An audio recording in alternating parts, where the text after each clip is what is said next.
नंद बाबा नीचे, नंदगांव से नीचे, नंदगांव ऊंचे पे है ऊपर, तो नीचे उतर करके जैसे ही नीचे गए तो उन्होंने देखा नंद बाबा ने कि पवन सरोवर, एक सरोवर है वहीं नीचे, तो पवन सरोवर में एक भैंस स्नान कर रही थी। तो नंद बाबा ने देखा कि भैंस तो अनोखा लग रही है, बिल्कुल संसार की भैंस जैसा नहीं है, तो जरूर कुछ अलग ही जीव है, कोई और है। तो नंद बाबा ने जाकर के उस भैंस से पूछा, आप कौन हो? तो उस भैंस ने बताया कि मैं प्रयागराज हूं। प्रयागराज माने त्रिवेणी संगम, जहां पर गंगा जमुना सरस्वती नदी मिलती है, इलाहाबाद, आपको पता होगा प्रयागराज। तो प्रयागराज जो है वो तीर्थों का राजा है।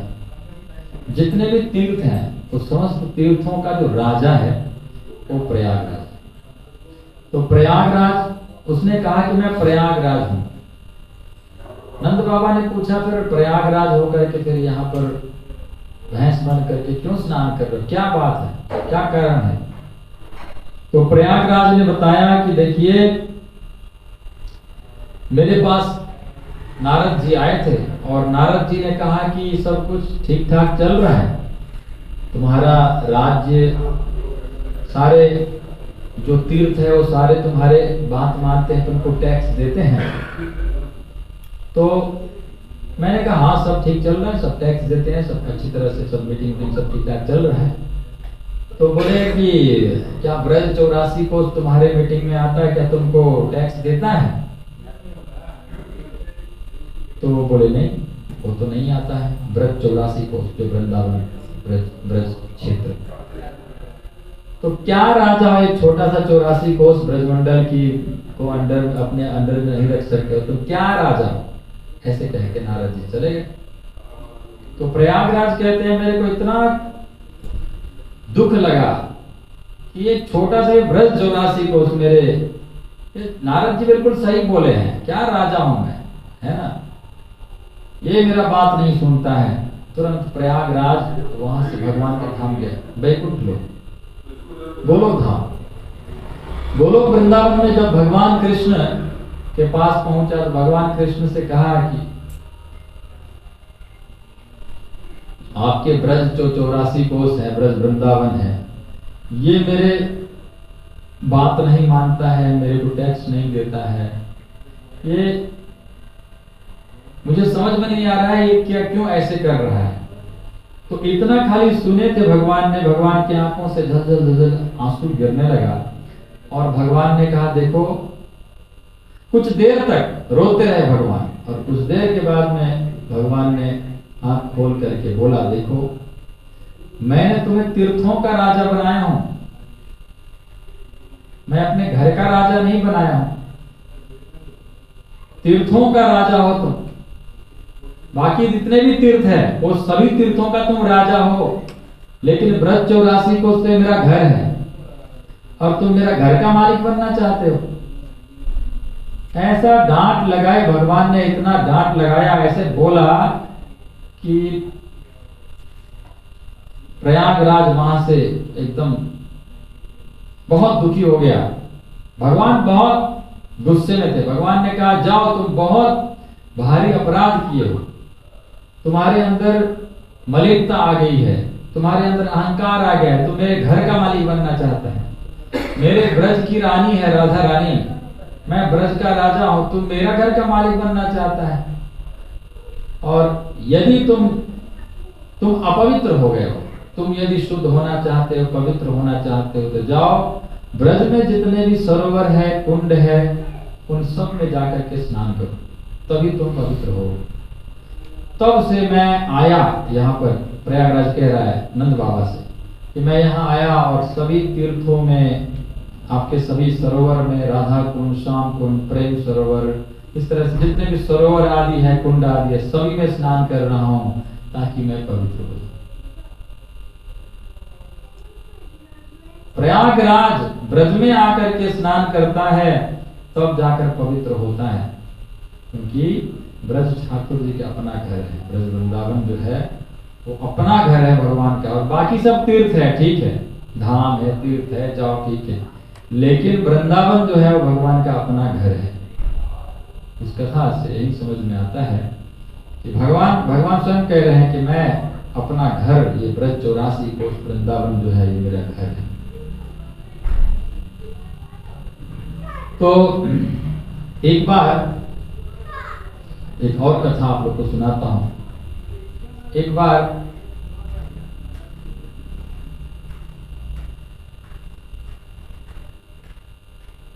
जो दुर्वासा मुनि है, दुर्वासा मुनि घूमते हुए पानी गांव पधारे, और पानी गांव में उनको जैसे ही पता चला, सब ब्रजवासी गोपियों को पता चला कि दुर्वासा मुनि पानी गांव आए हुए हैं, तो सभी पानी गांव के लिए पानी घाट से, यमुना पार करके पानी घाट से पानी गांव जाना होता है। तो वृंदावन से सभी अपने अपने घर से 56 भोग तैयार किया गोपियों ने कि दुर्वासा मुनि को हम खिलाएं। और दुर्वासा मुनि जैसे प्रसन्न हो जाते हैं किसी की सेवा से तो बहुत वरदान देते हैं, और नाराज हो जाते हैं तो फिर भयानक श्राप देते हैं। तो प्रसन्न करने के लिए सभी गोपियां अपने अपने घर से 56 भोग तैयार करके सिर में रख करके चल दी कि हम, राधा रानी भी उसमें है ना, राधा रानी भी जा रही है, सबसे आगे आगे राधा रानी, और सभी गोपियां अपने अपने घर से 56 भोग तैयार करके दुर्वासा मुनि की सेवा करने जा रही है। जैसे ही यमुना नदी के तट पर पहुंची तो देखा यमुना जी बहुत यमुना में बाढ़ आया हुआ है, और कोई भी नौका उस पार नहीं जाना चाहता है। कहता है हम भी मरेंगे, तुम लोग मरोगे, हमारा नौका भी चला जाएगा, हम नहीं जाएंगे, कोई नौका वाला उस पार नहीं जाना चाहता। तो बड़े परेशान सब गोपियां सोच रही हैं कि भगवान दुर्वासा मुनि की सेवा के लिए हम आए हैं, हमारा बेकार हो गया, इतना 56 भोग तैयार किया था, अब उनको खिलाने को नहीं मिलेगा। बड़ी परेशान थी गोपियां। उसी समय भगवान वहां प्रकट हो गए।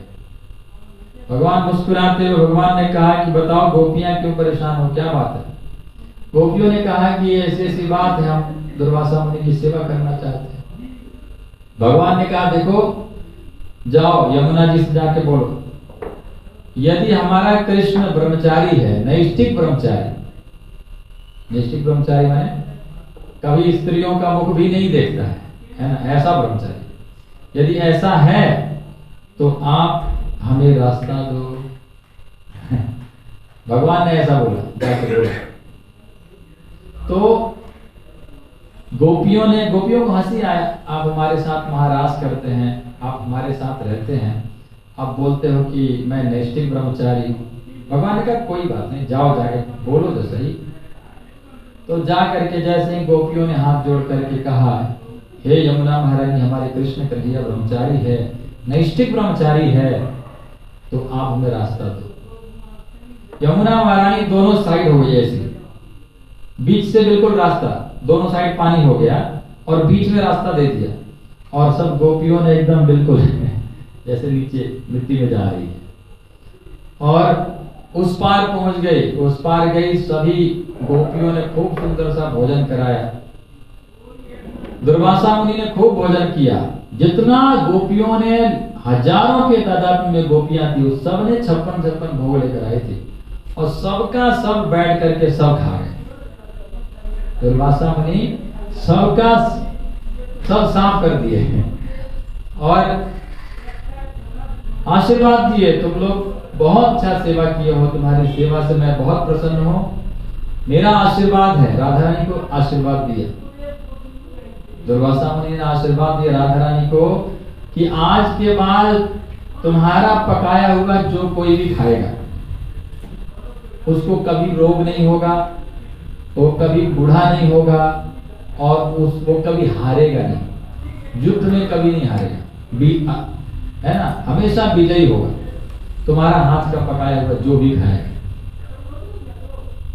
आशीर्वाद दिया। बाकी सभी गोपियों को भी कुछ कुछ दिया, लेकिन राधा रानी को स्पेशली 3 आशीर्वाद दिया दुर्वासा मुनि ने, और सभी गोपियां बहुत प्रसन्न होकर के वहां से लौटी।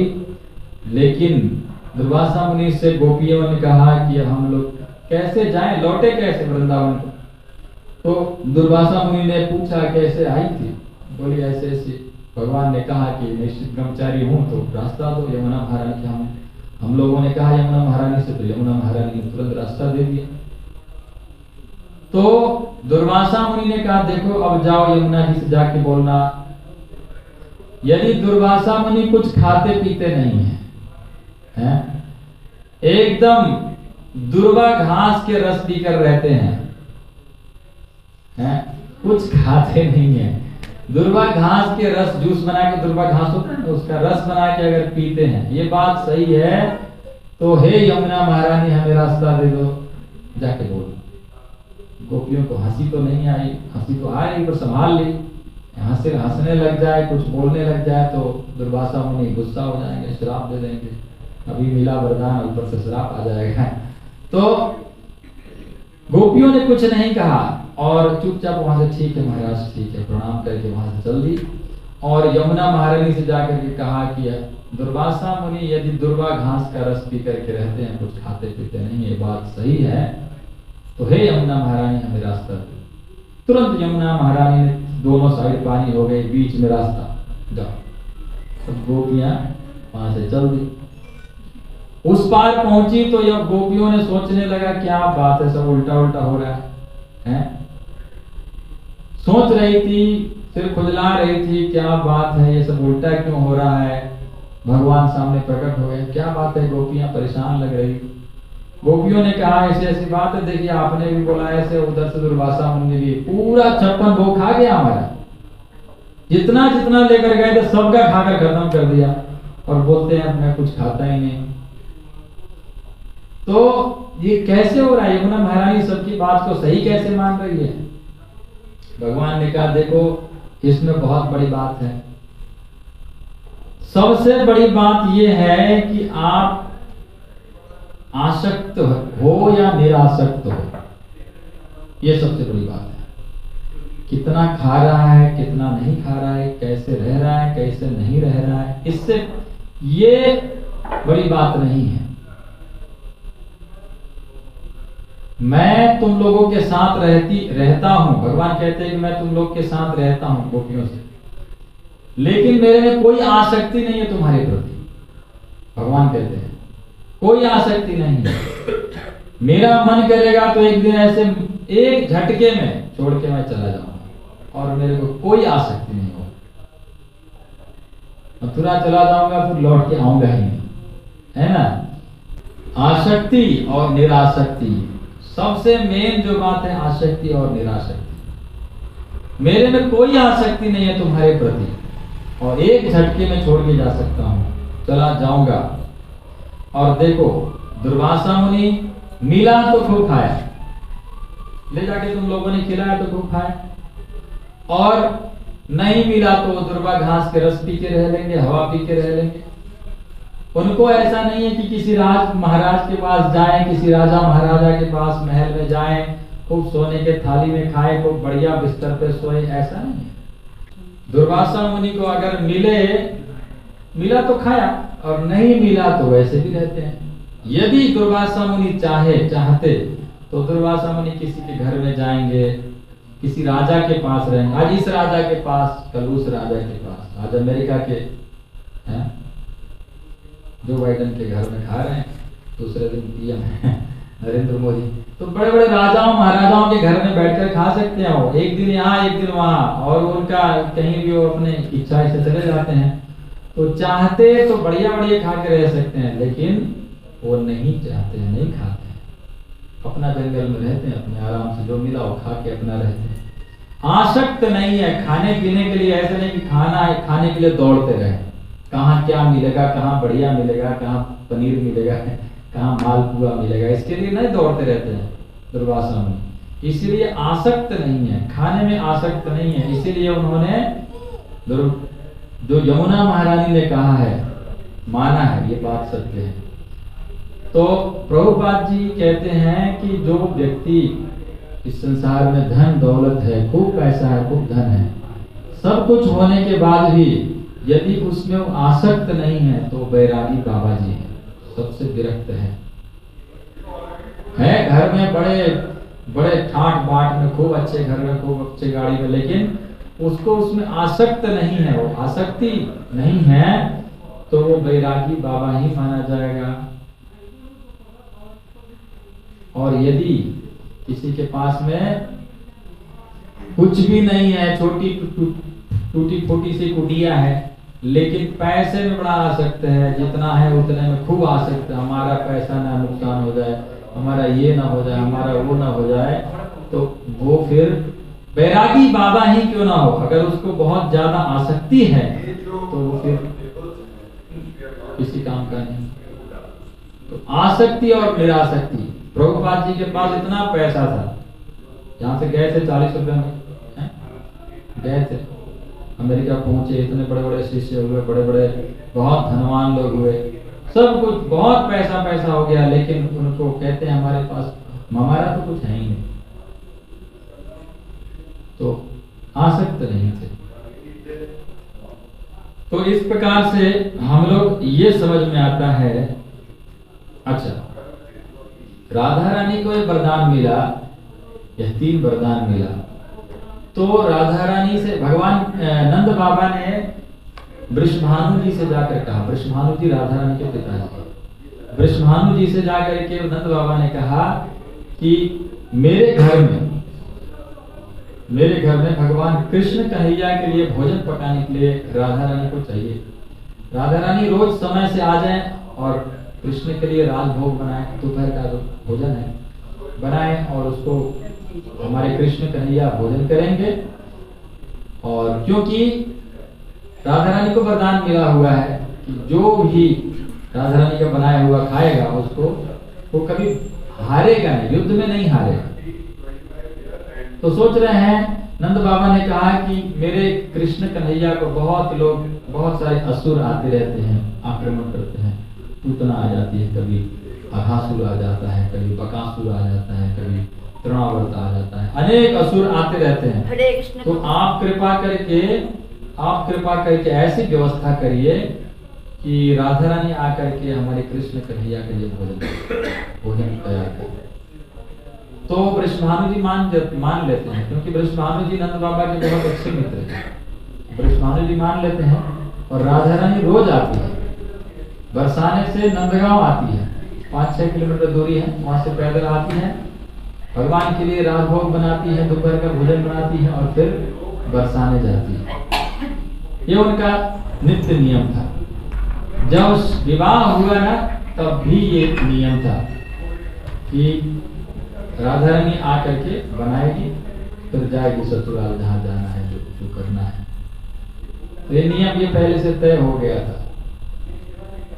तो एक दिन यशोदा मैया ने सोचा, राधा रानी जैसी बहू और कौन हो सकती है, राधा रानी को मैं अपनी बहू बना लूंगी। और राधा रानी को यशोदा मैया ने भोजन को पका रही थी, अपना काम कर रही थी। तो देखते देखते यशोदा मैया को लगा कि अब इनको कैसे भी करके अपनी बहू बनानी है, और हल्दी लेकर के तैयार होकर के बैठी हुई थी। जैसे वो निकली तो यशोदा मैया ने हल्दी लगा दी राधा रानी के हाथ में। हल्दी लग गया मतलब रिश्ता तय हो गया, है ना। तो राधा रानी बड़े शर्मिंदगी हुई। वैसे राधा रानी तो बड़े खुश हुई, लेकिन लोगों के सामने मेरे को लोग क्या बोलेंगे, तो ऐसे सोचती हुई जा, सब सखियां जितने भी साथ में आई है राधा रानी के साथ में, सब सखियों ने खूब मजाक कर रही है, अब तो तुम्हारी हल्दी लग गई, अब तुम्हारी तो कृष्ण कन्हैया के साथ शादी हो जाएगी, सब मजाक कर रही है। तो राधा रानी ने सोचा कि मैं ऊपर जाऊं, बरसाने के ऊपर, अगर तो रास्ते में भी कितने लोग देखेंगे हल्दी लगा हुआ हाथ। इसलिए राधा रानी ने बरसाने के नीचे जो पीली पोखर है वहां पर अपना हाथ धो लिया। तो हाथ धोई तो वह पोखर, उस पीली पोखर का जो पानी है वो पीला हो गया। इसीलिए उस पोखर का नाम आज भी पीली पोखर है। बरसाने के नीचे, बरसाने में जैसे ऊपर चढ़ते हैं वहीं नीचे में एक पीली पोखर है जहाँ का पानी जो है पीला रहता है। राधा रानी ने अपना हाथ धो ली थी तो हल्दी लगाया हुआ। तो चलिए थोड़ा कीर्तन करते हैं। फिर